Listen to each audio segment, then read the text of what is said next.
باللہ من الشیطان اللعین الرجیم بسم اللہ الرحمن الرحیم رب اشرح لی صدری ویسر لی امری واحلل عقدۃ من لسانی یفقہوا قولی۔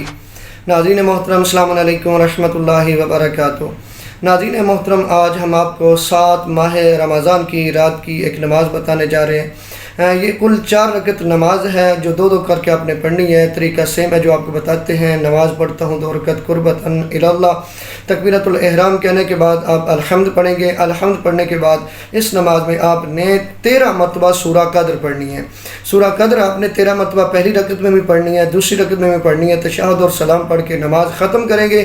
2 رکعت نماز اور اسی طریقے سے آپ پڑھیں گے۔ پہلی رکعت میں بھی الحمد کے بعد 13 مرتبہ سورہ قدر، دوسری رکعت میں بھی الحمد کے بعد 13 مرتبہ سورہ قدر پڑھیں گے۔ تو برکتوں والے مہینے کے صدقے میں، اس نماز کے صدقے میں امید ہے آپ جو بھی دعا پروردگار سے مانگیں گے، پروردگار آپ کی دعاؤں کو قبول فرمائے گا۔ اگر آپ بے رزق ہیں تو پروردگار رزق حلال وسیع عنایت فرمائے گا۔ اگر مشکلات ہیں پروردگار مشکلات کو دور فرما دے گا۔ اگر کوئی اور پریشانی ہے تو پروردگار اس عمل کے صدقے میں، اس ماہ مبارک کے صدقے میں آپ کی پریشانیوں کو دور فرما دے گا اور دعاؤں کو قبول فرما لے گا۔